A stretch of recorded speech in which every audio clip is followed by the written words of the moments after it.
Hi, and welcome back to another episode of Retail and Change. I'm your host, Joseph Lohmann, and I'm joined today by Maarten Bais. You are the Director of Strategic Alliances for Ergonomic Solutions, which also makes Spacepole, for those in the North America who might be familiar with that name.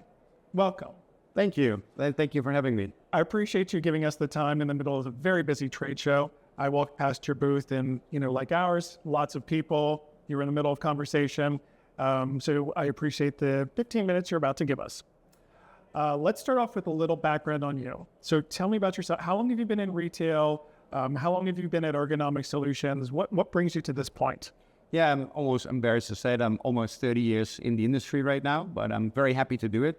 Worked for different technology companies and recently joined Ergonomic Solutions to help out on distribution and technology partners on a global basis. And I'm very happy to be working with them. Good.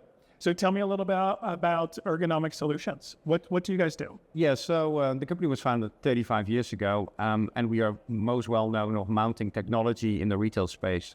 And it started by mounting payment devices on the point of sale side, and then it evolved to the company that it is today. So mounting devices is what you do? I feel like there's more to it than that. Yeah, it's a big part of what we do. But if you take the name Spacepole, we actually create space on the counter.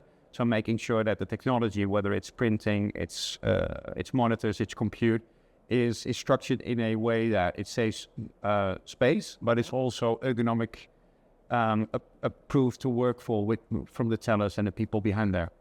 And it's not just the manufacturing of products, as we were talking a little bit earlier. You help with the design and the implementation of all the technology, all the parts and pieces too. Yeah, I think that's the really cool part of being part of the Ergonomic Solutions family is we work with so many tech partners, so we figure out ways to help them implement their technology in the retail arena. And it goes from, like I said, mounting solutions at the point of sale to kiosks to self-checkout. So there's a very wide variety of solutions that we focus on.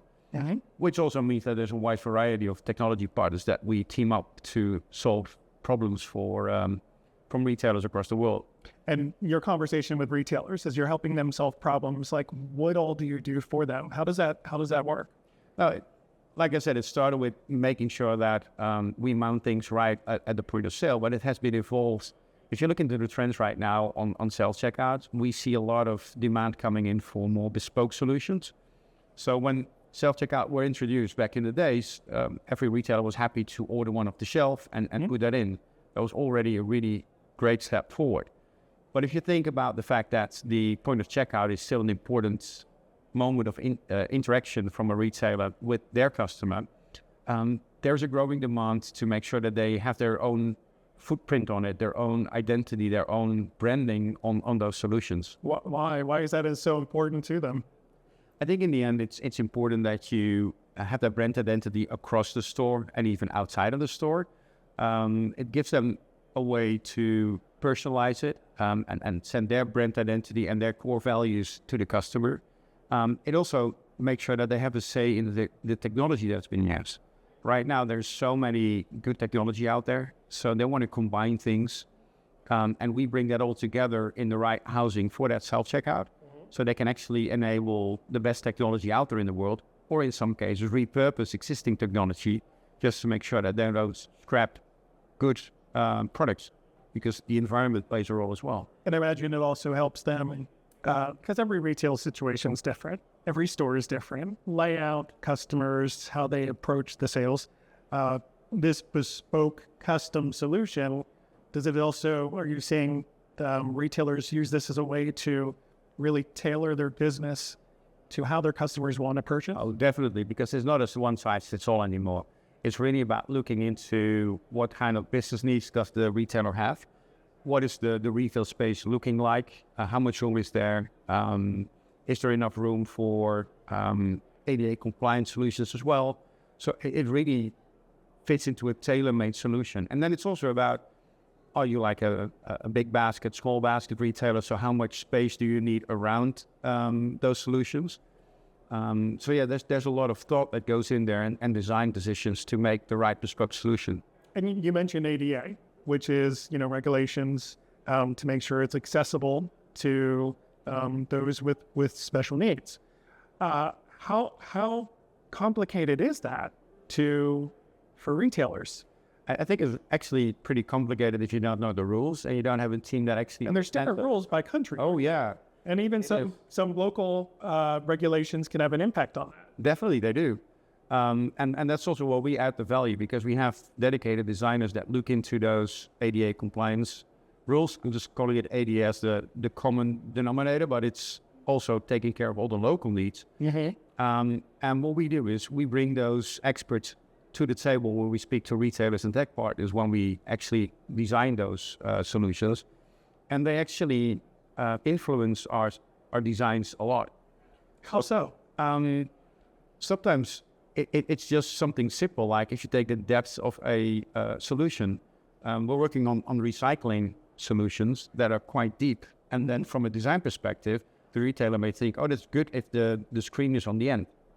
But that's too far away if you're in a wheelchair. So then we pull it in and we also explain why that is necessary.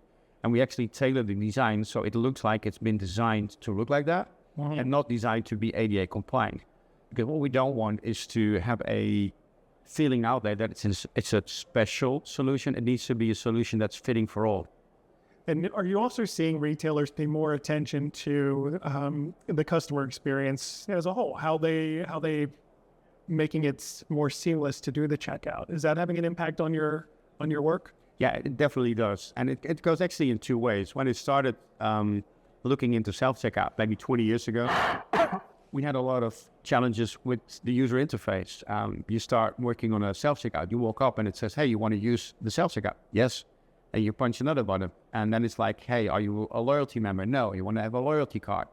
All those decisions were hindering the user experience. Now, that has been taken away in the user interfaces. But there's similar experiences when you actually come into a self-checkout. A simple thing like a status light. The green light, that's where you want to go. But it also has to do with how much space is available to scan your product. Is there enough room to put it into a bag? And making sure that it's effortless, seamless, but also fitting ergonomic standards. I think that is making it much more accepted by the public to use those solutions. Yeah. So you make it sound really simple. And I know for you and your team, very, very smart, very good at what you do. I'm sure it is simple. But is it also a simple installation?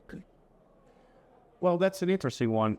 We make sure that the smart people in our company make sure it is a simple installation. We had actually a really funny case with CPI. So we designed a new housing to match with one of the CPI solutions. And we actually shipped it to New York at a trade show. And we actually made sure that the team knew, wait for us to come, we'll help you install it. Well, CPI being CPI, they didn't do it. There was no manual. And 15 minutes later, everything was running effortlessly. And that is, they actually came to us and very happy about, that is actually saving us installation time in the field. And that is one of the things that we feel as a company we have to look into. It needs to be good looking, ergonomic, ADA compliant, but let's also make sure that the installation teams are also making it easy for them as well. That's funny. I remember when we were setting up for that trade show, I remember the technicians commenting on how easy it was to set up, because it's not always easy. So thank you for making it easy for us, and thank you for making it easier for retailers. So let's talk for a little bit about the future. What does the future hold for design, ergonomics, self-checkouts, that type of a part of your business? Yeah. We see that the market is becoming more and more prevalent on bespoke solutions. So you will see much more different designs and bespoke solutions in kiosk and self-checkout, much more fitting the identity of the retailer out there. I think that's going to make a huge impact. I'm also expecting that AI, especially around theft control, will play a bigger role. And the one thing that I was actually surprised about is that the need for cash is also there. A couple of years ago, everybody was talking about, oh, there's no cash going to be there. I think the industry now understands that cash is there to stay. So we also need to make sure that those solutions are out there. So the design is taking that into account as well. So to your point, there's a lot of change. There's a lot of innovation in self-checkouts and that area of the store. How does a retailer know where to start? Well, for us, we're in the lucky position that we've been, for the last 35 years, been working very hard with most of the tier one retailers out there. So they know us. But we also have a network of partners that we team up with, the technology partners. So the combination of our own brand identity and our reach into the market, together with good marketing, but also great collaboration with technology partners, makes that it's becoming more and more easy for retailers and technology partners to team up with us. And we bring the best of multiple worlds together. So we don't compete with a lot of our technology partners. So we really add value to it. Mm-hmm. So bottom line, for a retailer, they don't need to be the expert in all of this. I imagine it's difficult to keep track of not just the ADA regulations, but the new technology out there. Solution is here. It is, and that's actually the cool part. And also want to share something that we experienced. We're currently rolling out a large global installation with self-checkouts, and actually the technology leader of that end customer was visiting our booth at another trade show, and to see the joy in his eyes and the pride that he has with his team that they created that solution out there that's now currently being rolled out. It's not an Ergonomic Solutions solution; it's their own solution, and just seeing how happy they were with that and the benefit that company has from that. That makes me believe that we're on the right track. Excellent.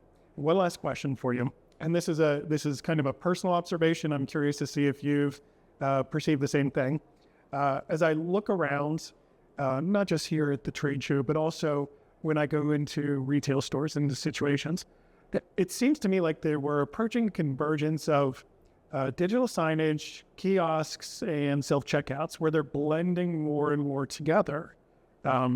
True or not true? I think you're spot on. What we see happening is that we've been on the point of sale side and then moving into self-checkout. And those retailers out there in the world, they also usually have like a coffee shop or a small restaurant. Mm-hmm. And they now have the need to get self-service in there as well. So self-ordering systems. And any self-ordering kiosk usually has about 2 menu boards connected to it. So we make sure that we have solutions to mount those menu boards. And as soon as you're going down that route, then the next question is, I want to get some in-window signage as well, some in-store signage, and that's where we team up with other technology partners to make sure that we deliver those solutions.